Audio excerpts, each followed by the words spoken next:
March 30, 2005. Okay. The Powerball lottery drawing goes off, just like it always does. The plastic balls pop up through the tubes, 28, 39, 22, 32, 33, and a final ball of 42. Right, the usual. Exactly. So a lottery official runs the numbers. And statistically, based on the math of the game, she is expecting maybe one jackpot winner and perhaps 3 or 4 people nationwide to hit the second place prize. Makes sense. But instead, when the state reports roll in, there are 110 second-place winners. Wait, 110. 110. It's an outcome that borders on statistically impossible.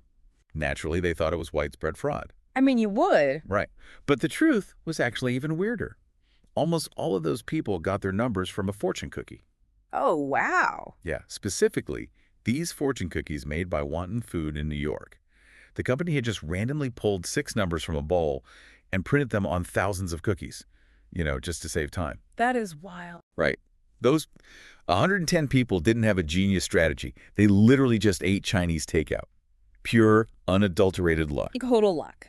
Now, contrast that with a man named Marion Tinsley. For 45 years, Tinsley was the undisputed world champion of checkers. 45 years. Yeah, and in all those decades, playing the absolute best minds in the world, including supercomputers programmed just to beat him, he lost exactly 7 individual games. 7. 7. In almost half a century. You don't do that by opening a lucky fortune cookie. Tinsley studied 8 hours a day for years. He had this prodigious memory. His success was pure, undeniable skill. That is the perfect contrast to start with because, we all love to believe we know the difference between those two things, right? Luck and skill. Right. But the reality is, usually we just don't. We exist on what Michael J. Mauboussin, who is the author of our source material today, he calls it the luck-skill continuum. The continuum. Yeah.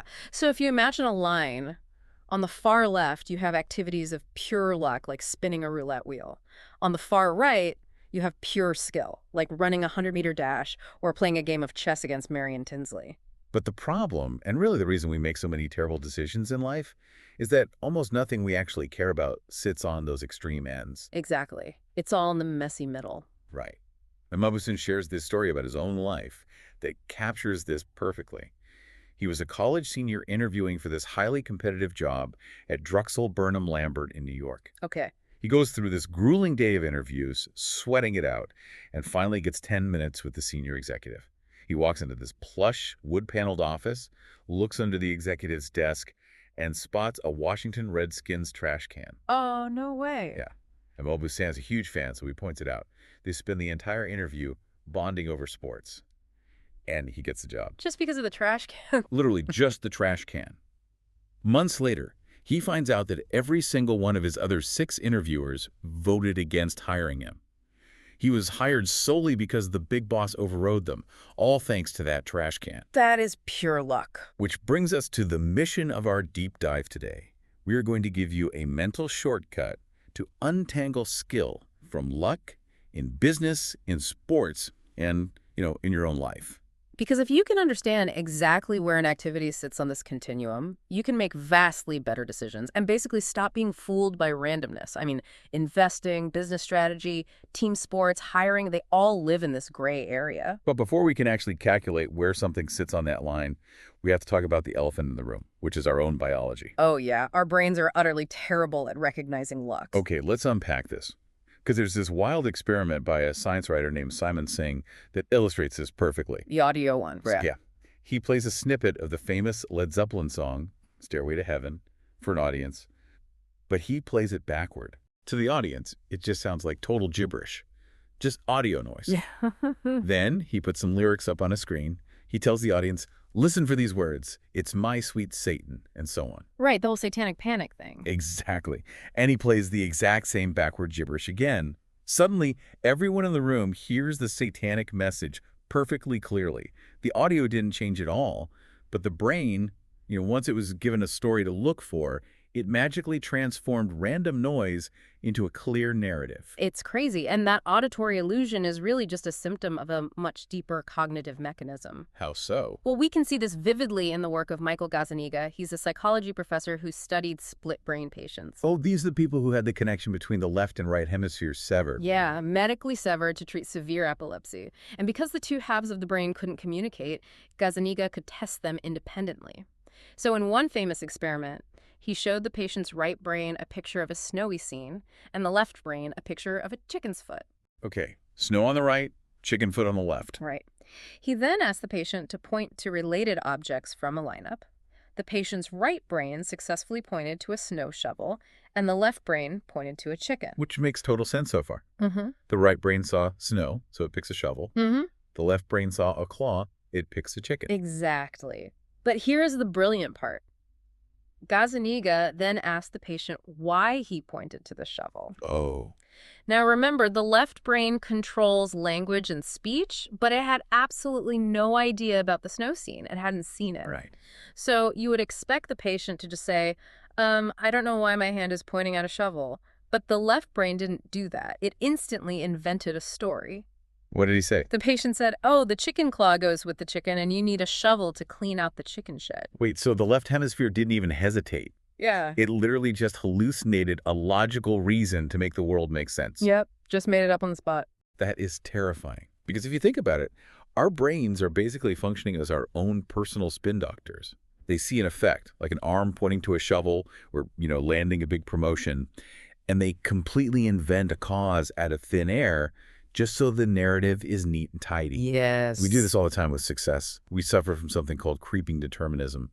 Once we know how something turned out, we act like it was inevitable all along. What's fascinating here is that our evolutionary need for stories completely blinds us to reality. Like, a good story requires a beginning, a middle, and a clear causal end. Right. But history doesn't work like that. History is this giant funnel of endless, chaotic possibilities.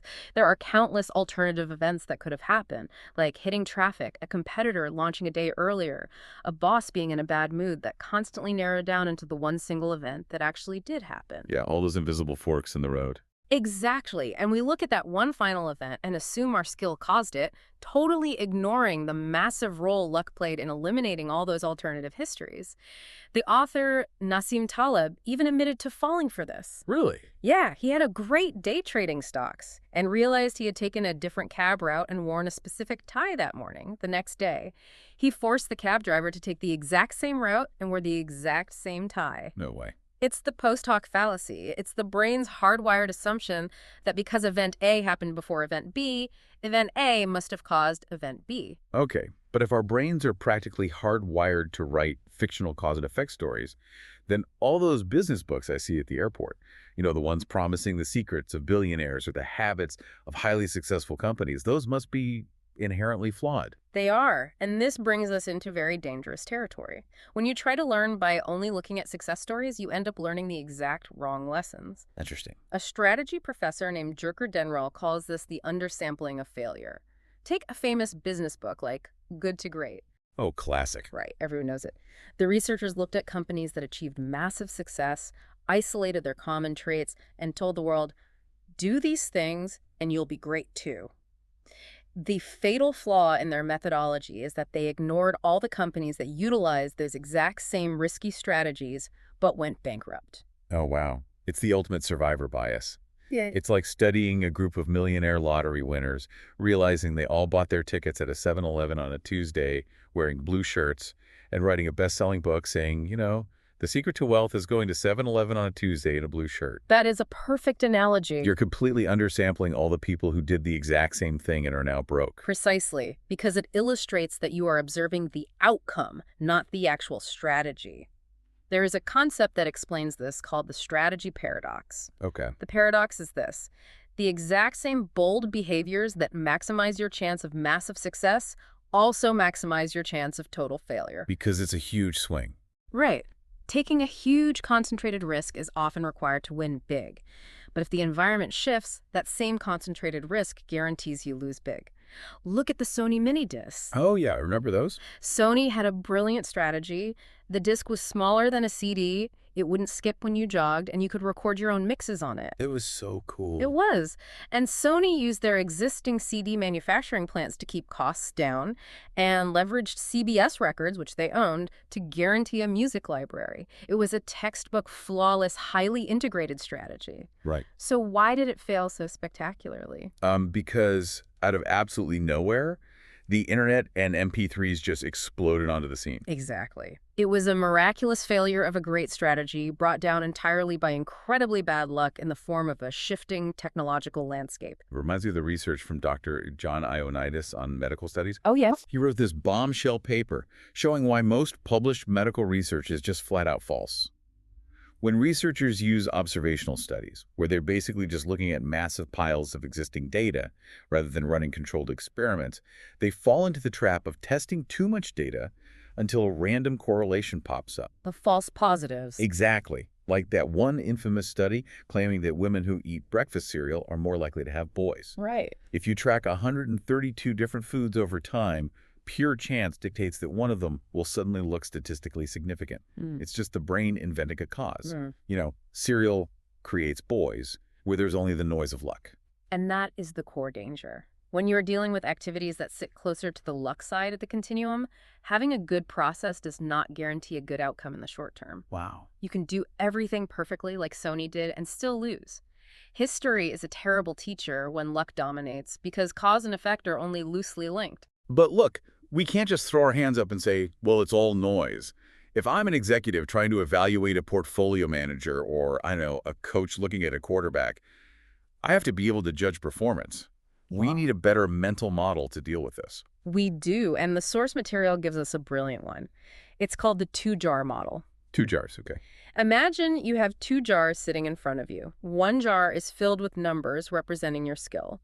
The other jar is filled with numbers representing your luck. Right. Whenever you do something, play a game, launch a product, make an investment, your final result is determined by pulling one number from the skill jar, pulling one number from the luck jar, and adding them together. Okay, I'm with you. That makes total sense. But that simple model explains one of the most counterintuitive concepts in all of human performance, which is the paradox of skill. The paradox of skill. The scientist Stephen Jay Gould wrote about this when trying to figure out why no Major League Baseball player has hit .400 in a season since Ted Williams did it in 1941. Right, the holy grail of baseball. Yeah. People used to think it was because modern players were lazier or just worse than the old-timers. But Gould proved it was the exact opposite. Nobody hits 400 anymore precisely because all the players got better. Here's where it gets really interesting. Because, wait, I need to pause here. This feels completely backward to me. If everyone gets highly skilled, shouldn't skill matter more? How does everyone getting better make it harder to dominate?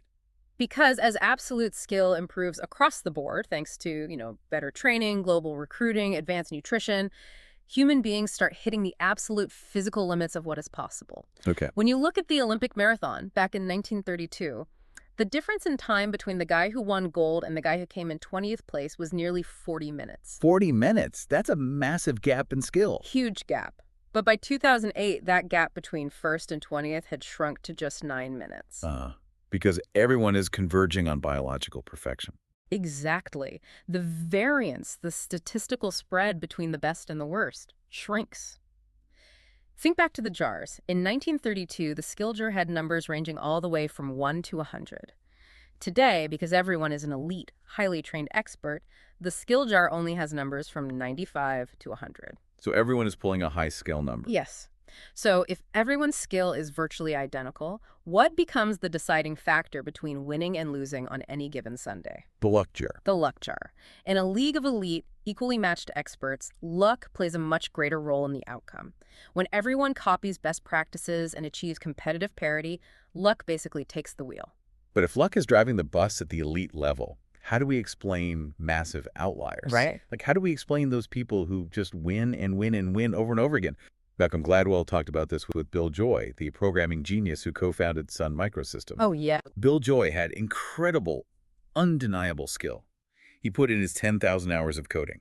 But Gladwell points out he also had the insane luck of attending the University of Michigan, which happened to have one of the only interactive computers in the world at the time. And that's the secret of the extreme outlier. You can't achieve that level of world-altering success with just skill or just luck.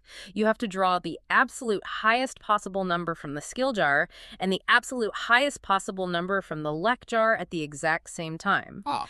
It's like Joe DiMaggio's legendary 56-game hitting streak in baseball. People think of it as the ultimate display of pure skill, but statistically, streaks are just luck imposed on great skill. Interesting. Yeah, a batter who hits .300 is mathematically way more likely to get lucky 3 times in a row than a batter who hits .200. You need the skill baseline to even be in a position to catch that wave of luck. But a wave of luck has to crash eventually, right? Always. And that brings us to a crucial mechanical concept for evaluating performance: reversion to the mean. Reversion to the mean. Let's go back to the 2 jars. If you pull a great skill number and a great luck number, you get an amazing result. But the next time you draw, your skill might stay the same, but you are highly unlikely to pull that extreme luck number again. Because it's random. Exactly.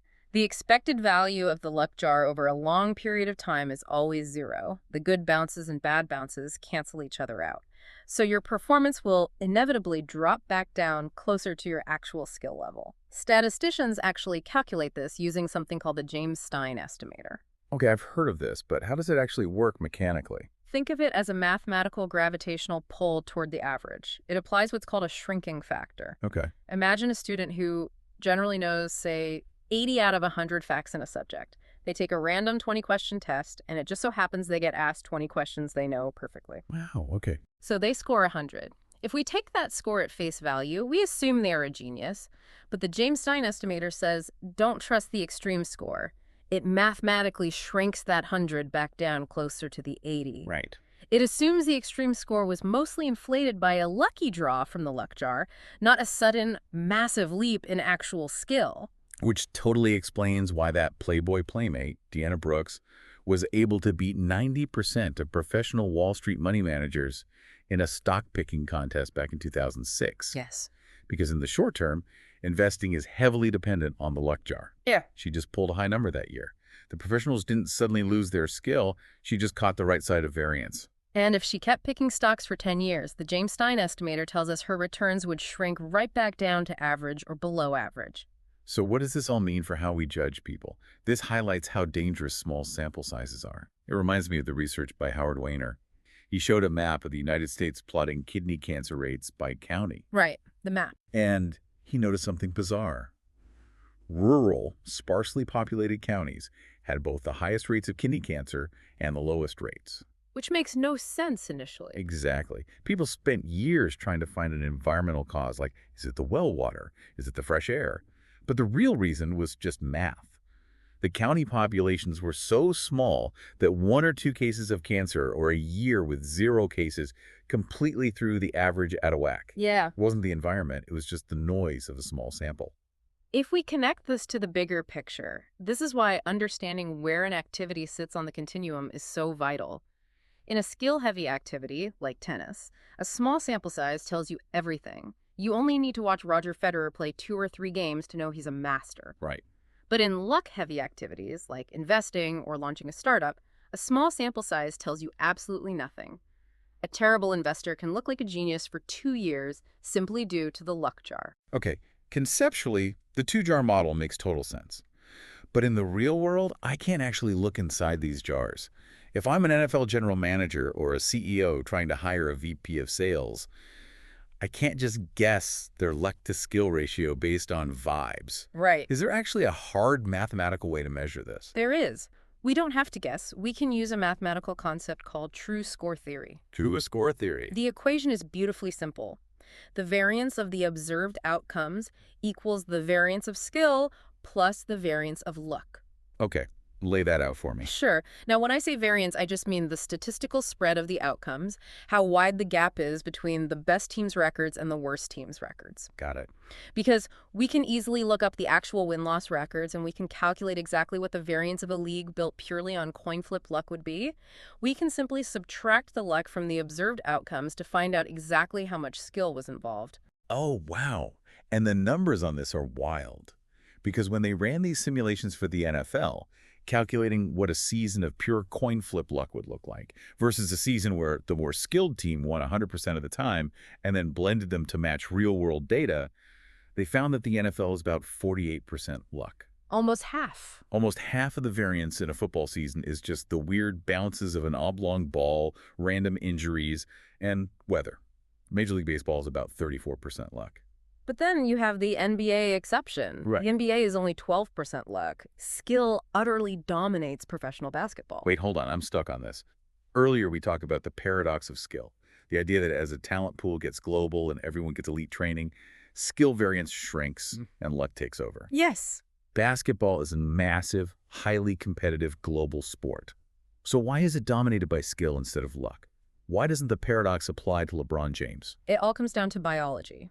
Specifically, the extremely short supply of very tall people. Oh, right. In basketball, height is an absolute prerequisite for elite performance.